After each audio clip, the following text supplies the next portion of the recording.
Hello everyone, welcome to the video. We got another new Fujifilm camera and a lens, a bonus today. And a part of the bonus is they come in white boxes now. Interesting, this is the first white box Fujifilm stuff I've seen that wasn't GFX, so interesting stuff. We're gonna have the X-E5 today and the XF 23mm F2.8 R WR, the new lens there. So cool stuff. Here it is. I still have it. Let's do the disclaimer thing as usual when we talk about a new camera. So first of all, this is the camera I'm talking about is a pre-production camera, both in software and hardware, and so is the lens as well. These were given to me for a brief time, a little less than a week, by Fujifilm as part of the camera store I work at, Kenmore Camera. I'll leave a link to things down below for that. And so we got a little bit of time with the camera. I've had some thoughts and some impressions of this camera that I will now share with you. The short version on this camera is I can skip a lot of the technical stuff. The stuff around image quality and autofocus performance, because this is the fifth, by my count, camera that uses this sensor and processor package. So it's going to behave like the other cameras in this series as far as image quality and autofocus pretty much. So this is a 40 megapixel X-Trans 5 sensor with the X processor 5. It also has in-body image stabilization, which is the first of this kind in the X-E series. So that's kind of fun. So the lens is also similar to an existing thing, which is the 27mm f2.8 R WR. In fact, it is so similar, it's just a teeniest bit taller than the 27mm. So I'll get into specs a little bit as far as dimensions and stuff in just a second. As always in these videos, if you have thoughts, questions, comments, things you want to share or want to know more about, please leave them in the comments below. I will answer them as best I'm able, or contact the folks at Fujifilm to see if I can help get you an answer. So thanks for that. Before I get into specs and things, I want to share a little bit of context. I had wondered, it feels like Fujifilm is pumping out cameras pretty quick lately. I mean, I just did the X-Half not too long ago, and whoo boy, the spec bros were, that's my name for it now, I'm calling them spec bros, which are kind of similar to tech bros, but ooh, they were big mad about that camera.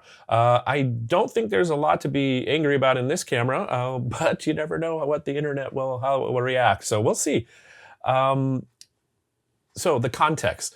This is, by my count, the 13th camera that Fujifilm has released since the X-H2S, which started the revolution, this generation, if you will, of cameras, the fifth generation of Fujifilm cameras, which was July 14th of 2022.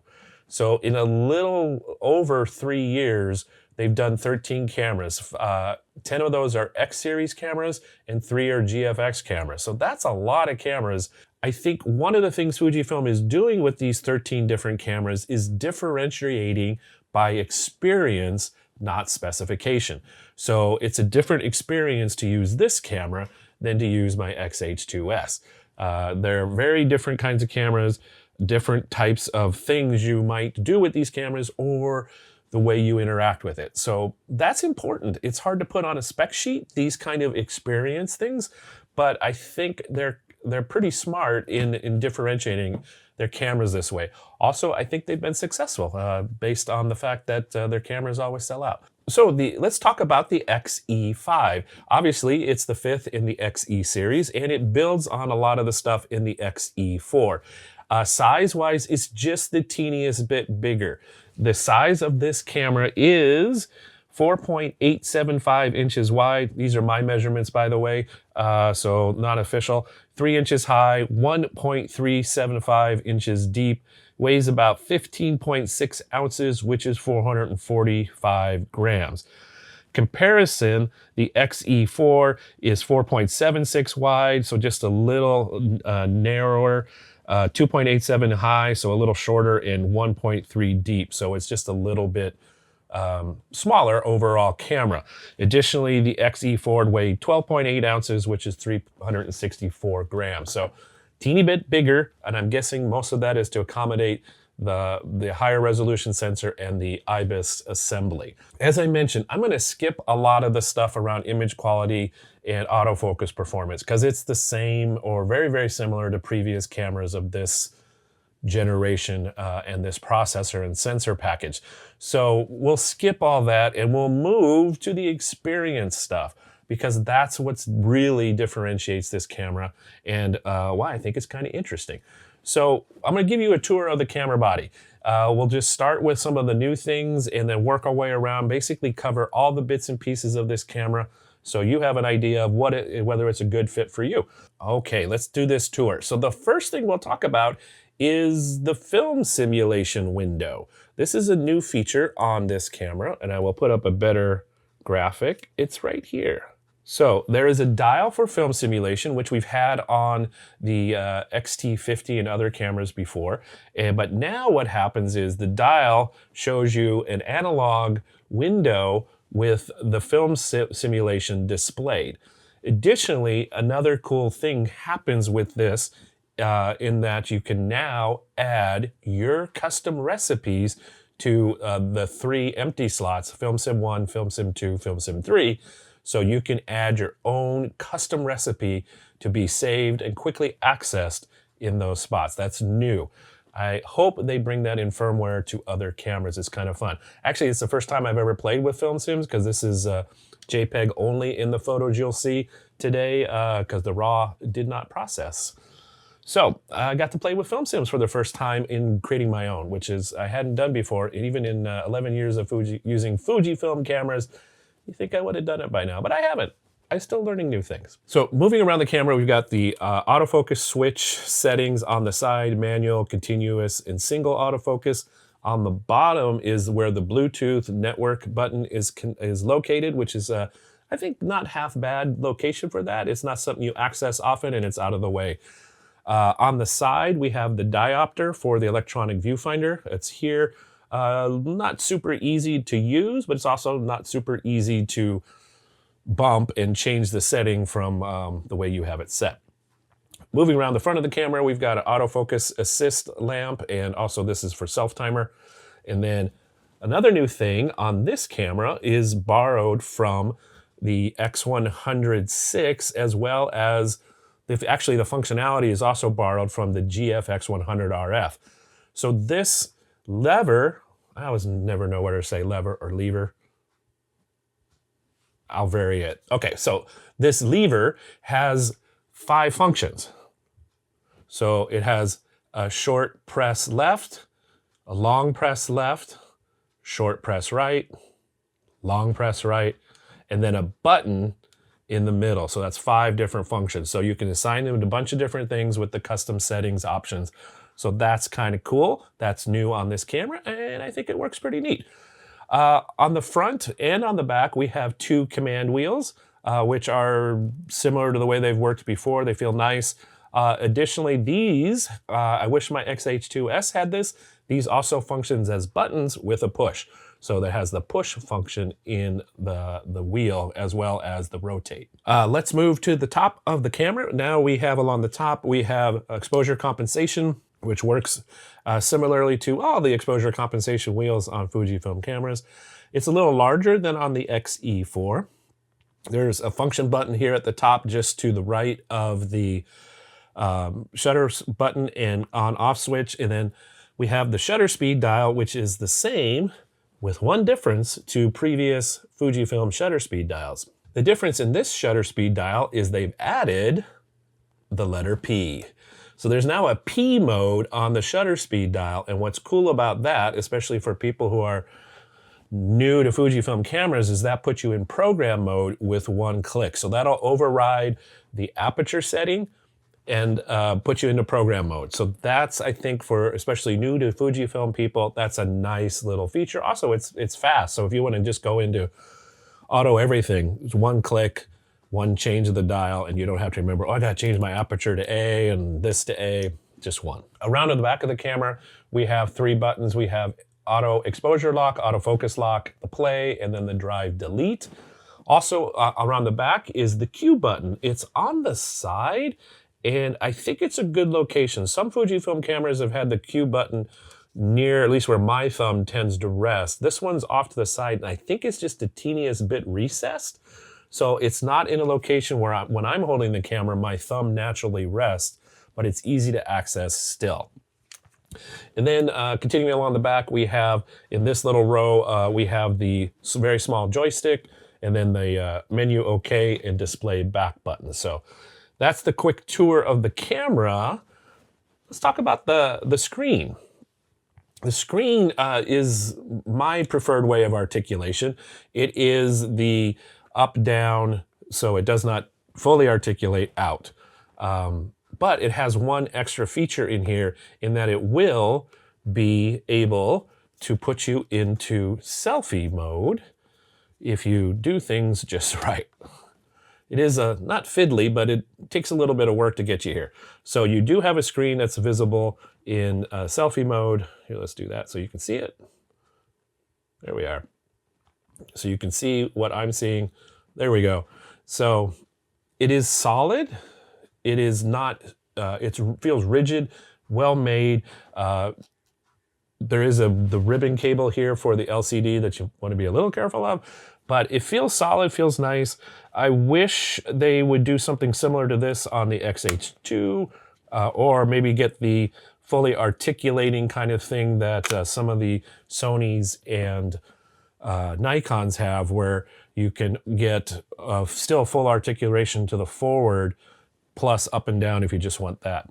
Oh, one note on this screen, it does not articulate vertically, so you can't tilt it out this way to do vertical and still see down low. I wish it had that. The older, I know my X-T3 will do that, X-T2, X-T1 will do that. This one does not.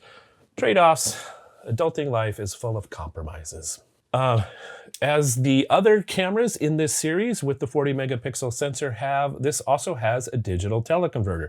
So you can do a 1.4x and a 2x, whatever lens you're using. And that works out to a 20 megapixel file on the 1.4x and a 10.1 megapixel file on the 2x. So you can do that in camera if you want. I'm 99% sure the RAW files would retain the whole image, but you could preview the crop in camera, which is kind of nice as again, a composition aid. Like the GFX 100 RF, this camera also has the surround view options where you can choose how you preview your composition, either in one of the different aspect ratio modes or in the digital teleconverter. So you have an option of just a white box around the thing. You can see just cropped to the new view, or you can have gray overlays to either side to show that. That's the short version on the camera. Well, I'll save my conclusion for the end. I've got some good news and bad news for you on that. So let's talk a little bit about the lens, the XF 23mm F2.8 R WR. It's a lot like the 27mm 2.8, the Pancake. It's a fun lens. It fits this camera just really, really nicely. At 23mm, which is about a 35mm equivalent, it's just a teeny bit wider than I usually like, but you know, I can crop to that, or either in camera or in Lightroom when I edit. But it's nice. It's very similar in performance and behavior to my memory. I haven't used the 27mm 2.8 a lot, but it focuses, it sounds the same, and it's focusing here.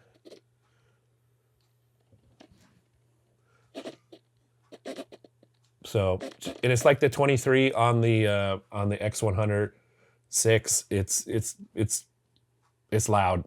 It's not for video. Don't use this for video. Also, it's a little hunty at times, but it's pretty quick. It's pretty accurate. It makes you slow down a little bit. Again, we're spoiled, deeply, deeply spoiled in how good our technology is. And it feels like when we say, oh, it's slow, it's half a microsecond slower. Well, it's still pretty quick. So it's a neat little lens. It's small and light. Again, as I mentioned, it's about pretty much the same dimensions as the 27. By my quick test, not scientific, looks like minimum focusing distance is about 6 inches from the front element of the lens. I did a couple of little tests of image quality. I'll put some photos up here and we'll talk about those. So let's do that. Okay, so here's some images, and we went to the farmer's market yesterday, and so you got to take some pictures of fruit.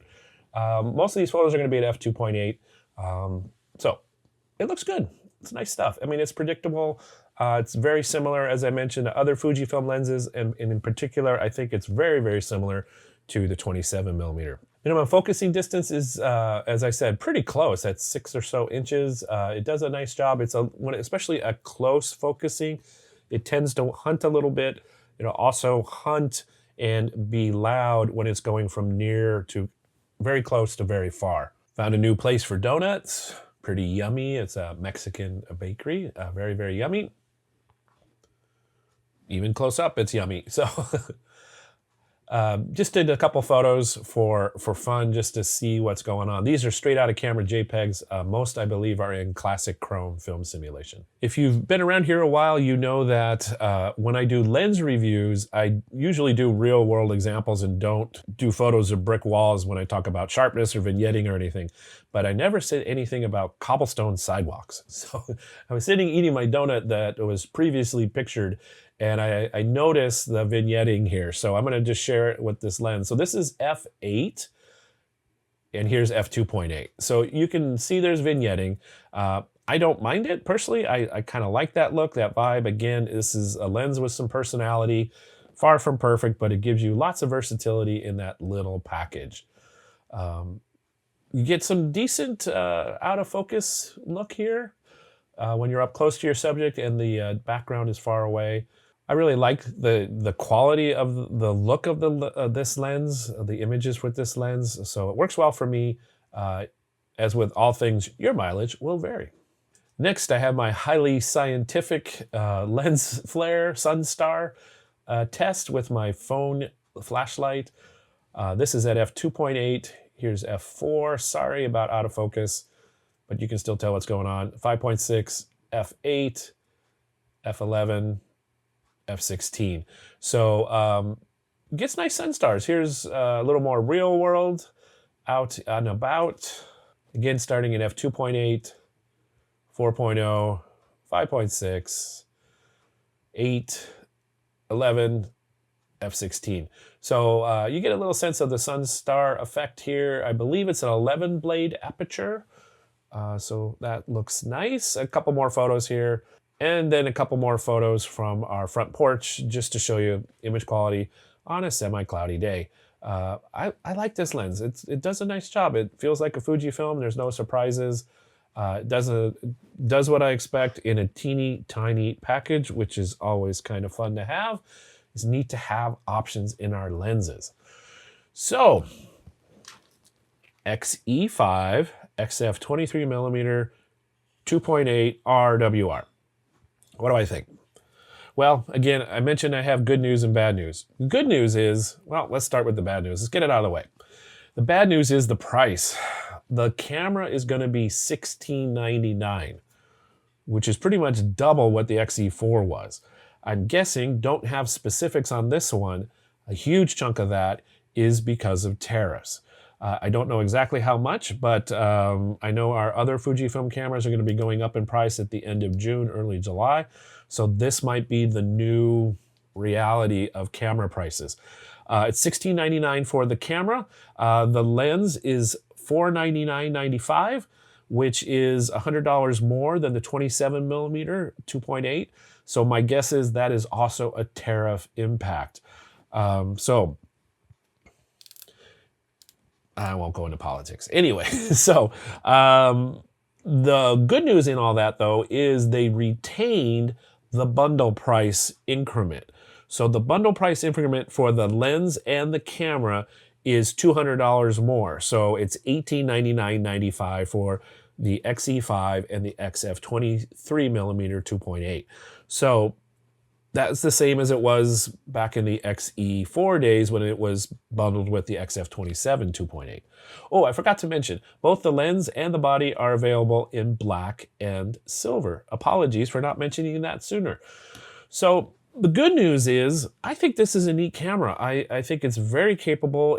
It's a neat addition to the Fujifilm line. I think people who want, like me, maybe to have access to a rangefinder style, a smaller, lighter, less camera feeling, pro camera, whatever that means, feeling for times when you want to be a little more casual in your photography or feel casual, but you want the ability to change lenses that the X100 series doesn't offer. This is a neat option.